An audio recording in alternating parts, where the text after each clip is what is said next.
เอาเบิ้ง 790เอาจูดล้นเลขพี่น้องตอนนี้เอามาแต่วัดใหญ่ดังแห่งหนึ่งมาแต่วัดมาลุ้นกันสรุปแล้วเป็นเลขยัง097ทันไล่ขึ้นนะได้แม่นทันไล่ลงได้790เอาตามนี่เด้อพี่น้องบ่บอสซื้อเพื่อนนะเด้อมีเงินนะนี่ก็คือนี่ทูบเอามาแต่วัดทันใจครูบาเพิ่นเอาให้โดยเฉพาะเพิ่นจงให้เลยบ่มาแบ่งปันพี่น้อง FC ลาววัดทุกคนนำกัน ถ้าเกิดว่าไผมานก็ให้ค่าน้ำมันรถบ่บอสเด้อค่าบ่บอสไปเด้อเอาคนมักเลขเด้อจังชื่อบ่มักแล้วแต่มาสิถ่ายไว้มันถ่ายเฮ้ยอันนี้ครูบาเอาให้เฮ้ยอย่าว่าจับใกล้ๆเล็กนึงจังได๋ก็097กองไปนี่เฮ้ยไล่ขึ้นได้ปกติมันนะเพราะว่าขึ้นพวกไม้เขาก็ยังนั้นเขาก็ยังไล่แต่ล่างไล่ขึ้นต้อง097เจ้าคือบ่ลบใช่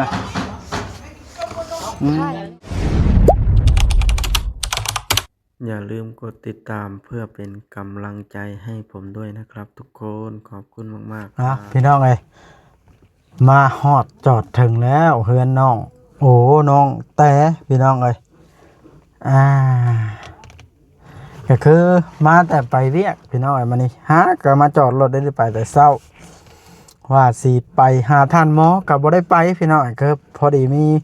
แม่ใหญ่ใจบุญผู้หนึ่งเพิ่นให้ไปหาท่านหมอเนาะเพิ่นให้ไปเบิ่งอัน ชีวิตลาวล่ะเนาะให้ไปซื้อแนวอยู่แนวกินไปให้ท่านหมอละก็บ่ได้ไปมื้ออื่นพุ่นละจังสิไปตอนเช้าแล้วก็มามื้ออื่นสิไปเยี่ยมเพิ่นเนาะก่อนอื่นสบายดีเด้อสบายดีพี่น้อง FC เบิดสุขุสุคนเนาะมาฮอดก็โตพี่น้องเอ้ยยังเต็มอยู่รถบ่าวจิตบ่าวแซนเฮาละว่ามาค่ำแล้วเนาะ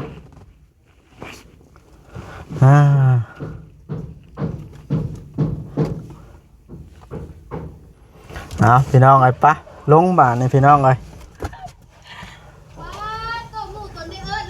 กระยุดได้ไหม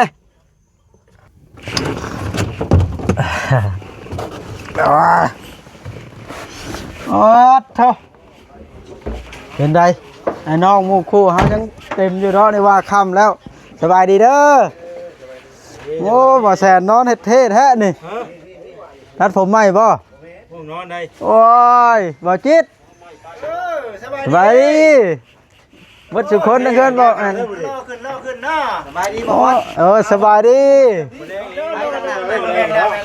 ไปทางหลังน่ะอันนี้มือกล้องเอามือกล้องมาใช้มานี่แม่นบ่คนวานนี่บ่ได้ก็แต่ว่ายังนึงแดดอยู่คือว่าเมื่อวานนี่ไปเฮาไปกันตามคนก็บ่แม่นเพิ่นนี่นะแม่นบ่เปลี่ยนใหม่เลยแท้บ่เปลี่ยนใหม่เรื่อยแล้วอย่าแล้วลมกับอันสิหาให้เมียข่อยให้ข่อยตัวนี่ว้าวเอาให้ดิโอ้ยสิให้กว่าโอ้ยไปเบิ่งทางนี้ก่อนเบิ่งเอาอันนี้ไปต้อนแม่ม่านก่อนเพิ่นอยากเพิ่นว่าหลายมื้อแล้วซื้อของมาต้อนน้องแต่เพิ่นว่าอยากแม่ม่านนะนี่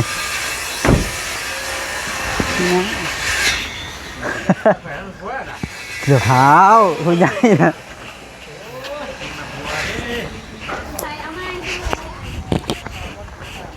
อ้าวเสียบ่ดังสบายดีน้องๆบอกยังคือว่าหมู่ตัวนี้ลงจากรถเถอะบ่วัดมาแลกกัน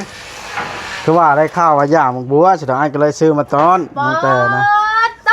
คนแม่มันคือสิดีเลยเนาะฮะดีใจอยู่บ่นี่บ่ข่อยคันสิดีกว่าคันจะชื่อเลขกล้วยที่ข่อยบอกนะโอ้ยเอ้าบ่ขอบใจปันกินกับผัวเด้อหรือสิกินผู้เดียวก็แล้วแต่จริงดูบ่ยังมาเอามาได้ใช้ก่อนซื้อมาแต่พุ่นล่ะคือใช้แล้วอ่ะเดี๋ยวไปลงคลิปก่อนฮะเดี๋ยวเป็นสอบๆบ้างไหมว่าดอกบ่ได้ซื้ออีหลีบ่ลงจากรถนี่ใจนี่นะข่อยแว่วัดมากันนี่ข่อยเอาทูบมา50จุดให้น้องแต่จุดเลยซะเท่าสัมภาษณ์ท่าข่อยสิไปเอาทูบกัน ขนาดเอสหันปั๊บเลยนะ บ่ได้ฮะแม่ก็คือดู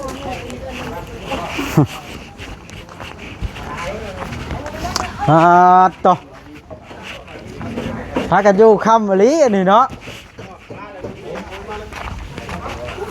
ถ้ารุ่นน้องกันเด้อไปเอาทูบมาอันนึงเนี่ย โอ้รุ่นเด็กเนาะแต่เด็กกับปูเด็กกล้วยเด็กเขาไม่ได้ขายนะบอกว่าไปกินโอ้รุ่นนี้ไม่เมื่อยนะนี่กับปูขายเนาะ เอาหนึ่งได้หรอ เอาหนึ่งนะอย่าไม่ได้ขอลายไปแล้ว เอาปั่นกันกินห้ามครับ ให้ไม่บ่อย ใส่ชิวเอาลิ้นกินน้ำกัน จะรวยเนอะ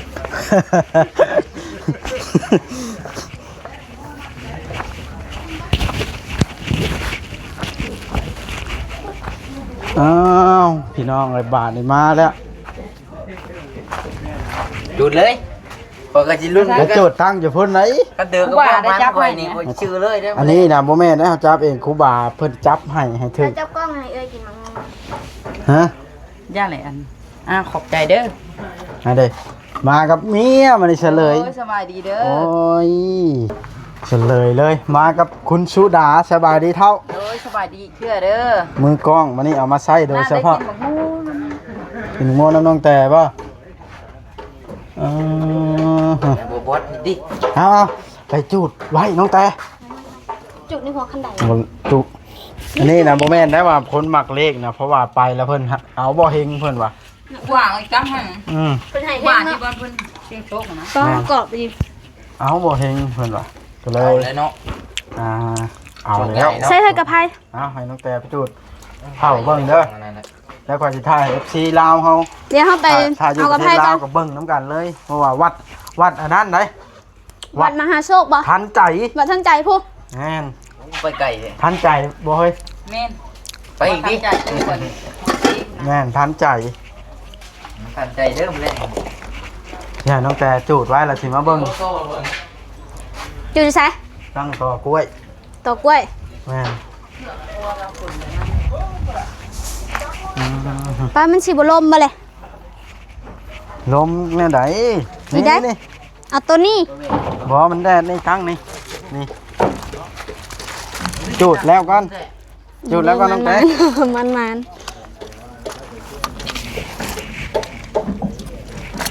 ทุกคนควรพันคอยปั๊บเลยนะ เฮ้ยอันนี้ก็เบิ่งอาจูดวะ แล้วเขาจุดจะจับ บ่อาจูดเจ้าเป็นผู้ตั้งซะ ตัวมันลมเนาะ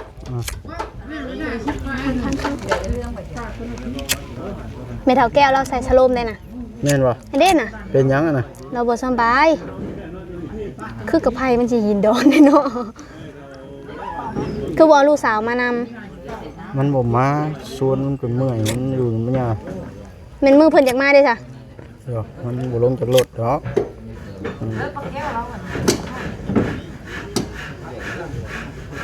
น้องเจ้ากำลังมือเด้ เว้าดิบ่ แม่นแล้วเอารถไปแปลงอยู่ซิโนู ป้าไปโดนเนี่ยเป็นกี่เท่าน่ะ พอแพทย์พร้อมบ่ แม่นได้เลยมั้งหัวกระไพเขาต้นด อ่ะ เจ้าเบิ่งเด้อ เอาเบิ่งอย่าหันปิวนี่เด้อเสียบไว้นี่นี่ ำเออ อ่ะโอเคบาดในคอยสินั้นเผาเบิ่งเด้อมาใหม่นะ เด็กๆนี่บ่ เห็นอยู่นี่เนาะตอนนั้น เข้าเบิ่งเข้าเบิ่ง โบยโบกเวก เพราะว่าอันนี้พระอาจารย์เพิ่นเอาให้อยู่อันวัดทันใจเพิ่นจับให้เด้อนี่ จะได้ไม้งามแท้ อ้าวกะผู้รักผู้ใหญ่เพิ่นพู้นแล้วแม่กงวารีกับเอื้อยจุลีพุ่นละ เป็นย้อนนะ อ้าวโหยหนังเผาที่มัน สินั่ง ไป พักเด้ ไปเบิ่งทางอันลูกสาวเทืองกันโอ้ยตามมาเรื่อยๆเท่าไอ้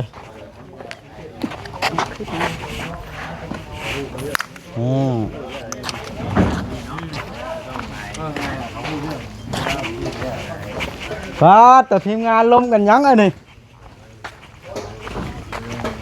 อ๋อ ไปได้เด้อวัดเด้อหวยเด้อ ฮะผู้ใหญ่ก็กินฮอดหมักบัวเฮ้ยคือว่า ไอ้เด็กน้อยสนุมเล่นกับผู้ใหญ่ผู้ใหญ่บ่กันเด้อ เดี๋ยวพาไปเบิ่งน้องๆเพิ่นก่อน โอ้ วางมันให้ง่ายเนาะ โอ้สบายดีน้องๆสบายดีลุงป้าจะปั๊บหน้าดินอะไรเนาะเอากินขนมกี้ครับเบาเลยเมื่อเลยนะลุงรางวัลคนขยันซื้อขนมมาต้อนมาแต่ไก่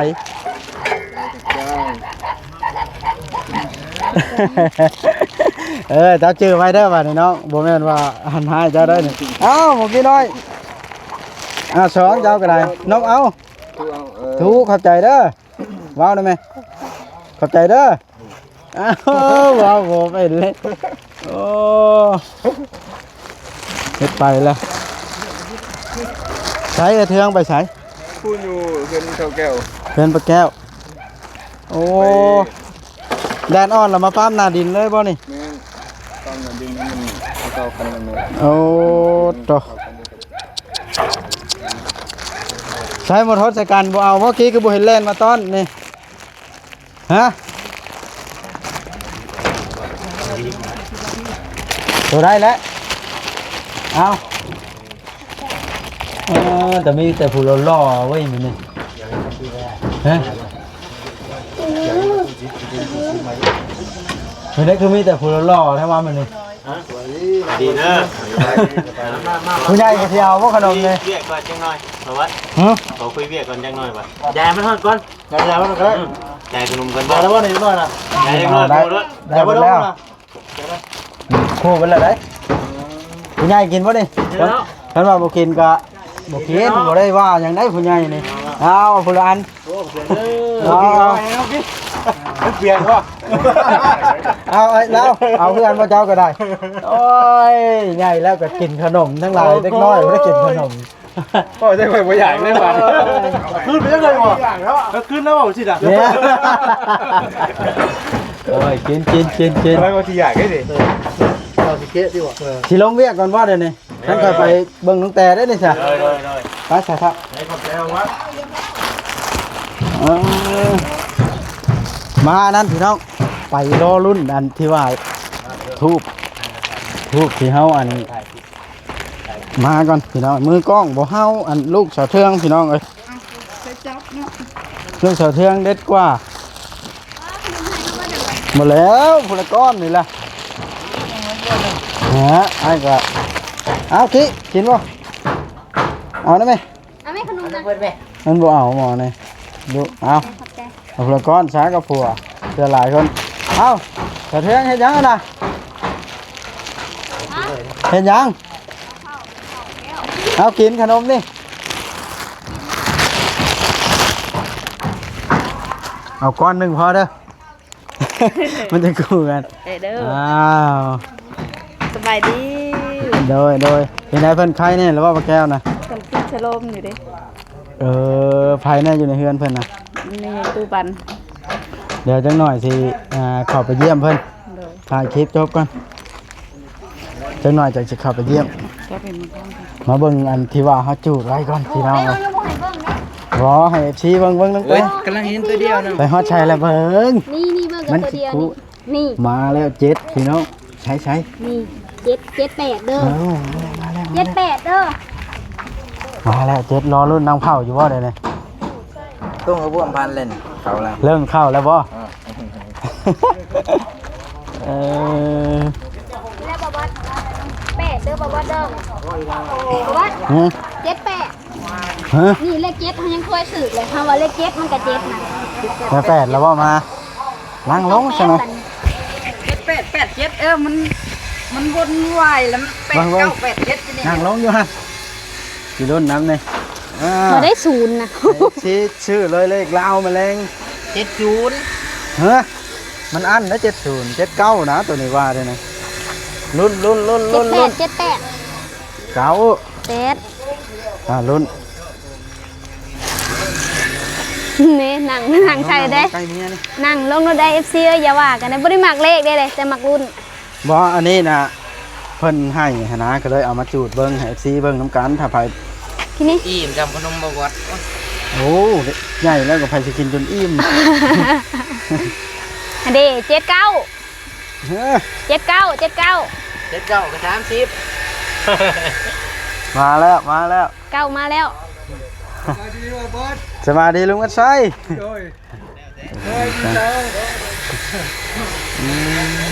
เก้ามาแล้วบอสเก้ามาแล้ว ยังอีกเครื่องบ่จังสิได้อันโตท้ายนะ จากเด้อบอสหักโตทวีตนี่ไว้เท่ได อ้าวมันยังเริ่มต้นเฮ้ย นี่เก้ามาแล้วเอ้ยเลขสุดท้ายเลขหยังเอ้ยสุดท้ายเลขหยัง เบิ่งซูมให้ซีเบิ่งนะ นี่เก้ามาแล้วเก้ามาแล้ว เก้าในต้นกล้วยรุ่นเด้อ โหนี่ต้นกล้วย เด็กยังเป็นเด็ดเก่านี่ เฮ้ยกระปู ตรงเพื่อนพันได้นี่นะเฮือนี่นะ เฮ้อ เอาเบิ่งคักเลย เอาหูจักกันเช่าแต่ไทเฮานี่ได้เดี๋ยวไปเว่าดูทีบได้ เอาเฮ้ยส่งได้ซะเฮ้ยส่งได้จะไปแก้ทิพย์ใส่เลย เฮ้ยในมือมันน่ะ บอกโหแก้ทิพ มัน ย์ สิ จี ออกแล้วมันอัดขามันออกแค่นี้เงิน อย่าบุกอย่าเมาถึง นั่งเลยนั่งเลย เลขสุดท้ายเลขหยังจ้ะวะ แจ้งแล้ว รุ่นนะเอา เป็นไรหลายคนมานี่ ต้นช่วยพี่น้องเจ้าจังมา พอเราไปสวรรค์บ่ หลาย น้องเจ้า จักว่า บ่ได้เจ็ดอีกนะ อย่าบุกอย่าปาก ดัง เจ็ดเก้าเจ็ด ลุ้นเอ้าพี่ลงใกล้ๆซะนี่ เถื่อน แต่ยัดไปอีกหวังเลยมีเลข2ตัวประจักษ์ บอกว่ามีซองจะเคือ แล้วเขาเคยจูดมี2ได้1ตัวก็ยังมีเขาจูด ยังอันนี้สิเป็นอันนั้น เดี๋ยว ปลาเพิ่นเอาให้ มาแล้วบ่นั่งเผาก็กล้วยนี่ยอดมันงามนี่ ผู้ใดสิบอกเนาะ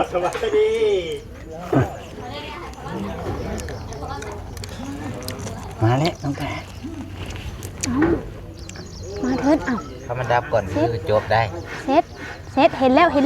ตัวนึกเห็นส้นแล้ว เซ็ต ได้กว้างนะนี่จานโตแม่น อย่าจ้องมันน้องแต่ ยับขึ้นอีกนี่มันจูกับอันนี้มันบ่ใหม่เดี๋ยวมาเร็วเก้าประจักษ์ แปด กับเก้านี่ แปด อย่าบุก มันมา8ดี อย่าพาบุก เสื้อมาโลด ฮบเนาะมา คอยเคยเบิ่ง กันฮบนะแม่นเป็นเลขเพิ่ง ฮะ เลขฮบ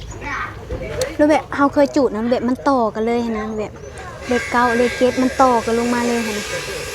รอรุ่น แม่นไปแทะบ่บอดเลยห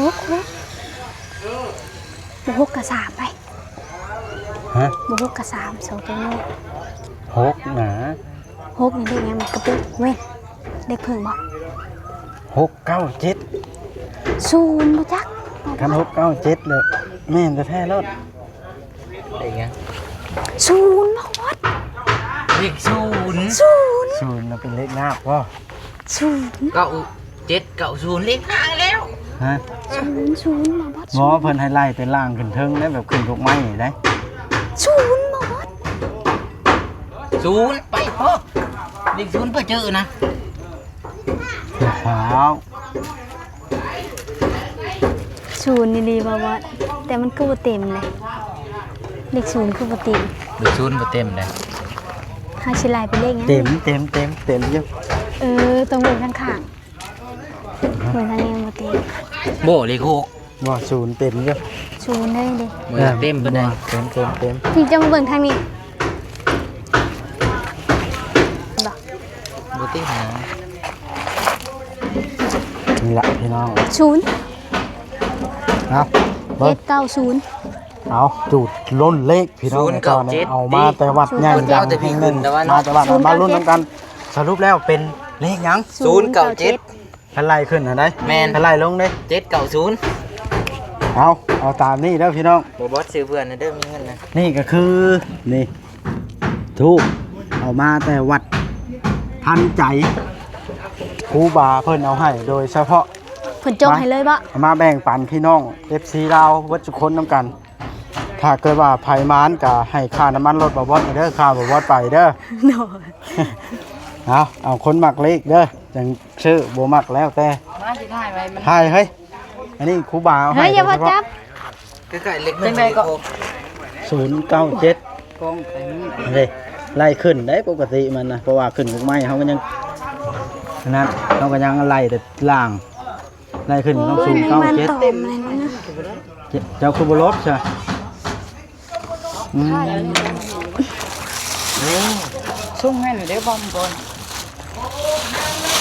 เอาพี่น้องไอ้คลิปนี้ก็ได้ ถือน้ำบูเป็นยังไง เนาะ เอ้ย ก็คือ เนี่ยเงาเด้เนาะ เงา สิได้จบคลิปซ้ำนี้แล้วรุ่นน้ำกันแหล้วเนาะพี่น้องก็ถือว่าถ้าภายมักก็ซื้อภายบ่มักก็แล้วแต่เด้อพี่น้องเลขลาวมาแรงนี้อาจสิเป็น017 097มันมี2ป้องเลขหนุ่งยางเนาะ017แล้วก็097เด้อพี่น้องเด้อเนาะเอาโอเคพี่น้องไอ้คลิปนี้ก็ได้สิได้จบลงซ้ำนี้สักก่อนคลิปหน้าจังว่ากันใหม่บ่วัดก็หาแต่มา